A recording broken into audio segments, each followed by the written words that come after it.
Welcome to NS TV. నేను రాజీవ్. ముందుగా headlines చూద్దాం. ప్రజల జీవితాలను కల్తీ కల్లు చిత్తు చేస్తోంది. కల్లు లభించకపోతే పిచ్చివారిగా మారిపోతున్నారు. కల్తీ కల్లు కారణంగా కొందరు ఆసుపత్రుల పాలవుతుండగా చాలామంది వింతగా ప్రవర్తించడంతో పాటు అనారోగ్యాల బారిన పడుతున్నారు. ఒక్కసారి అలవాటు పడితే కల్తీ కల్లు లేనిదే ఉండలేరు. మందుకల్లు తాగేవారికి అది లభించకపోతే కాళ్ళు చేతులు పనిచేయవు. తాజాగా ఇలాంటి ఘటనే కామారెడ్డి జిల్లా బిర్కూరు మండలంలో చోటు చేసుకుంది.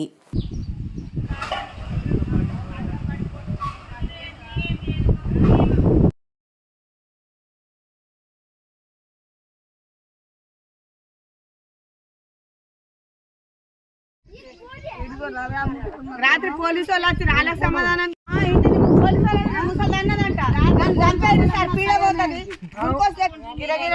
కాయదెదురని అనుకుంటున్నాయి. పని చేస్తే పని చేయడానికి వచ్చింది.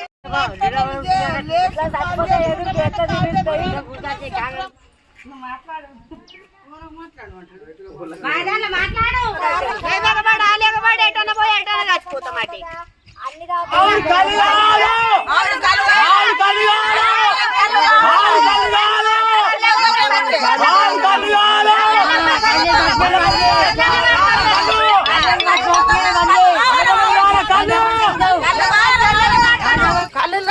కళ్ళు రోమ రోమకు బారకపోయింది సార్. మాకు పిచ్చి లేస్తున్నది.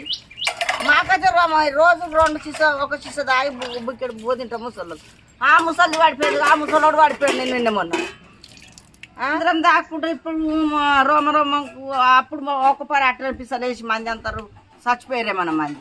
10 రోజులే 12 రోజులే కళ్ళు లేక బీరుగురు పోయి తెచ్చుకుంటున్నాం. సస్తబత్త బండ్లు ఉన్న వాళ్ళు తెచ్చి మాకు కొడుకులు లేని వాళ్ళము. మేము బండ్లు ఉన్న వాళ్ళు ఇట్లనే పిస పిస వేస్తున్నారు అంటున్నారు ముసలి కళ్ళు లేక. ఇప్పుడు జనాలు ఇప్పుడు ముసలి వాళ్ళు అందరు వాళ్ళు నరాల వీక్నెస్ వల్ల కొంచెం ఇబ్బంది అయిపోతుంది.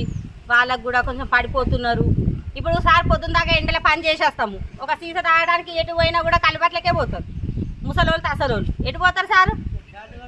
శాతగానులు ఎడిపోతారు. ఇప్పుడు మేము కాలు చేతులు ఉన్నాయని ఏదో బండ్లు ఉన్నాయని మేము ఎక్కడి నుంచో తీసుకొచ్చుకొని మేము ఇది చేస్తున్నాము. ముసలి వాళ్ళు ఎడిపోతారు. ఎండలు ఏమైనా తోడం కొడుతున్నాయి సార్? 15 రోజులు అవుతుంది మా ఊరికి రాక. 15 రోజుల నుంచి అయితే కళ్ళు ఊరికి రావడమే లేదు. మల్లపురము నా పేరు పోషావా పందిరి పోషావా. మా కాలు చేతులు బీకపోతే నరాలని గుంజుకపోతున్నాయి. కాలు లేక అన్నం పోకొచ్చింది, నీరసం అయిపోతుంది. సప్పుడు దాకా కుక్కల వల్ల ముదురుకుంటున్నాం. కాళ్ళు పంపిరు సారు ఎట్లన్నా చేసి. మాట్లాడుతున్నా కానీ కాలు అనుకుంటున్నాయి.